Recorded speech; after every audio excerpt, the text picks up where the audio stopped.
বন্যা পুরো কোন দেখা দিতেছে আমি আবার বাসাতে খেলনা নিয়ে যায় খেলতেছিলাম আর একটা বেডি আয়া হ্যাঁ কই এবার সে কি রুম খালি আছে পরে হ্যাঁ কি জানি বন্যা বুকন না কয়দিন আগে ছিল এখন নাই গা পরে কই ও আচ্ছা তারপর আমার আম্মুর কইতাছে ভাবি দেখেন পুলা পাইনের মধ্যে একটু ঝামেলা হয়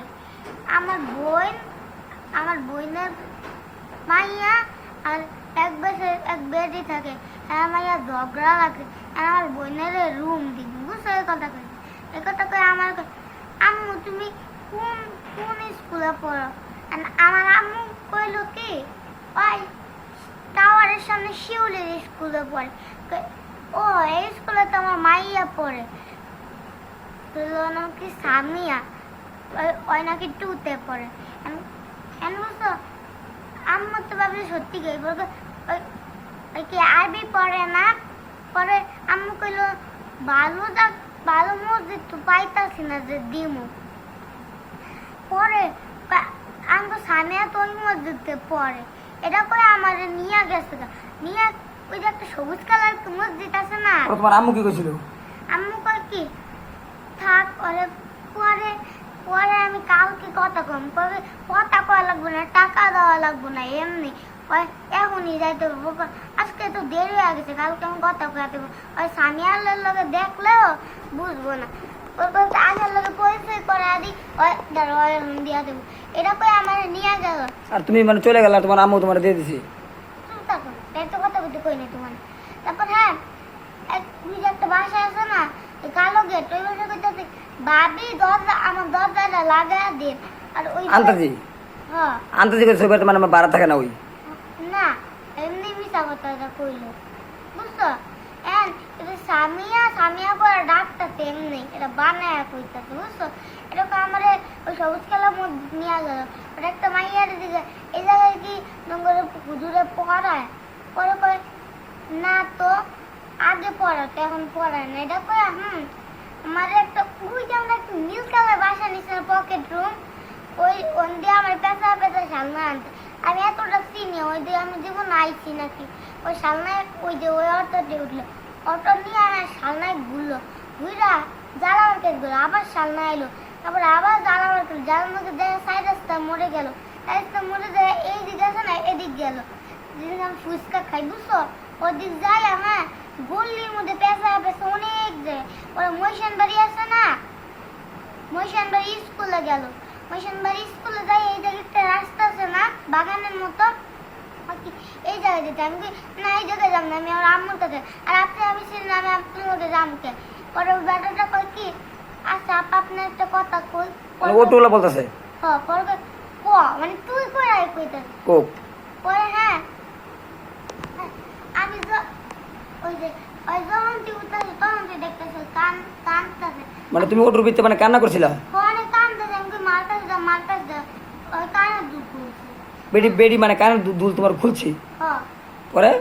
আমি যত কানবে আমি তত দূরে নেওয়ার চেষ্টা করি পরে বেডি কই তোমার কানের দুল দাও তুমি কি বলছো তুমি কি করবে দুল দিয়া মানে এখন তো বেডি নিজের হাতেই খুলছে হ্যাঁ নিজে এমনি টাইন পরে তুমি বলতো না যে মানে আমার ফুল খুলেন কেন পরে কই কি সামিয়ার লাগে এরকম বানানো দেবো একটা করে দুটো করে লাগবো এটা করে হ্যাঁ আমার মানে তুমি বলতো যে একটা ফুল খুলেন তাহলে দূরে মানে খুলেন কেন এটা করে তারপর ওই মশান বাড়ি গেল না যাইয়া এই যে রাস্তা ঢুকলো আমি না আমি যাবো না আমি আমার আম্মুকে যাবো মানে ওটু থেকে নেমে গেছিল নাই মা এদিক যাইতেছে বল হ্যাঁ আমি তো না আমি যাবো বেটা ভাড়াও দেয় না আবু বেটার বাড়াও দেয় নাই পরে ওটুলা ওটু তো তোমার নামে লাইছে হ্যাঁ নানা কে এই জায়গায় যাবো না আমি তো যাবো না ওর কি আসতা আপনার একটা কথা পরে ক মানে ওটুলা বলতেছে হ্যাঁ পরে পরে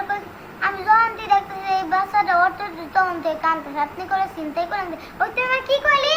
ওটা ঠাস করে গালের মধ্যে একটা থাপ্পড় দিয়া দিয়েছে ওটুলারে হ্যাঁ পরে ওকে আচ্ছা আপনি অটোতে বলেন আপনি যেই জায়গা দেবেন সেই জায়গায় নেবেন এরকম আমি অটোতে উঠলাম তারপরে অটো কই তোমার বাসা করলি আমি কি আমার সামনে এই তুই আমি আমার সামনে যাইতে কইতাছিস তারপরে আমার সাথে যাচ্ছে মানে ওটুলারে বলতেছে বেডি ওকে তোরা আমি ভাড়া ডবল দিব তুই আমার এই র্যামের সামনে তাও যাইস না তারপর আমার র্যামের সামনে নিয়ে আইছে নিয়ে আসা আমি বুঝতো বেড বেটি ঝগড়া করতেছে, বেটির কাছে তো কানে দুল তখন আছে। বেটার হাতে তারপরে আমি কি থাক কানে দুল আমার রাখলাম, একটা দৌড় দিই, দৌড় দিয়ে আম্মুর কাছে গেছি গা। মানে ওটুতে নামিয়া আর তারপরে রেমের সামনে পরে বেটি ঝগড়া করতেছে, পরে আম্মুর কাছে কইছি, আম্মু লোকের লগে কথা কইতাছে, আমি বন্যাপুর কাছে আছি, বুঝছো? আমি অনেক কাঁদতেছি, পরে আম্মু তুমি আয়, তুমি একটা দৌড় দিছো, আমি তোমার একটা কথা বলতে চাইছি, কিন্তু তুমি শুনলো না, দৌড় দিয়ে গেছো গা। আমি যে বেটারে দৌড়ছি দৌড় দিয়ে বুঝলো? আমি তোমার কথাটা কই নাই, মনেও নেই কি কইতে চাইছি। পরে হ্যাঁ, বন্যাপুর কাছে আমার বৌদি পুরা দেহ লবণ বানিয়ে খাওয়াছে, তারপর বাসে আইছিলাম, তারপর আন্টি আয় আমার গোসল করা দিয়েছে, শ্যাম্পু দিয়া চুল বান্ধা দিয়েছে, মাথায় তেল দিয়ে দিয়েছে, বলে এখন একটু বাইরে গেলাম, বুঝছো? এটাই ছিল। তোমার তো মনে করো নিয়ে গেছে, তুমি তুমি কি কোনো কিছু বুঝো নাই বাবা? তুমি তুমি মনে করো কতক্ষণ পরে খুঁজছো রে? আমার 20 মিনিট পরে বুঝতে পেরেছি। কমেন্ট পরে 20 মিনিট। মানে 20 মিনিটের ভিতরে তুমি কোনো মানে খোঁজ করো নাই? আমি ভাবছি কি হয়তো আর মায়ের লগে রুমে গল্পই করতেছে। না, জানো 20 মিনিটের পরে মধ্যে আমি আমি আয়া খুঁজে দেখি কি এর রুমে হের মাই সামিয়া আর কি এর ইয়ে বাসা। পরে পরে হ্যাঁ, আমি কই আয়া করছি বেডারে। তুমি মানে রেমের সামনে আইছে বলে তোমার একটু সাহস বাড়ছে, হ্যাঁ, হ্যাঁ? কি লাগে এরকম তুমি চিনি, আমি তো কার বুঝ নেগা, মন বসে মনে মানে বেটারে বলতো তুই কানে তুলে নেগা, তুই আমার তো তাও মানে ছাইরে দি। হ্যাঁ,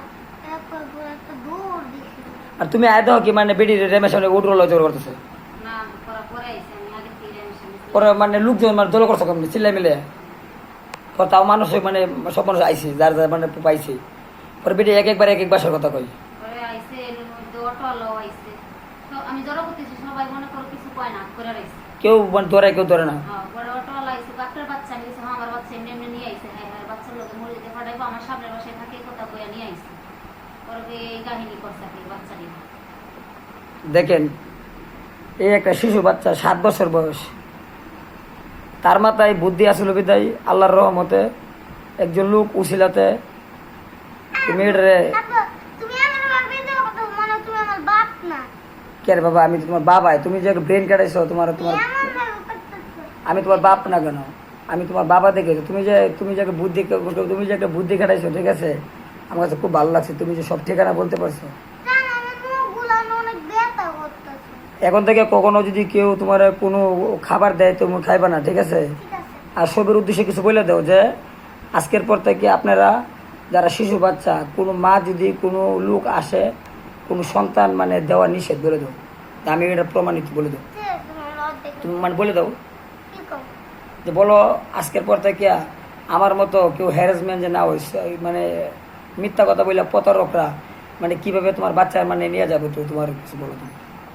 আলে তুমি অর্ধেক কম, আমি এত যদি পারবো না করতে। মানে তোমার যেভাবে নিয়ে গেছে অন্য কোনো বাচ্চার এইভাবে আর মানে যে নাই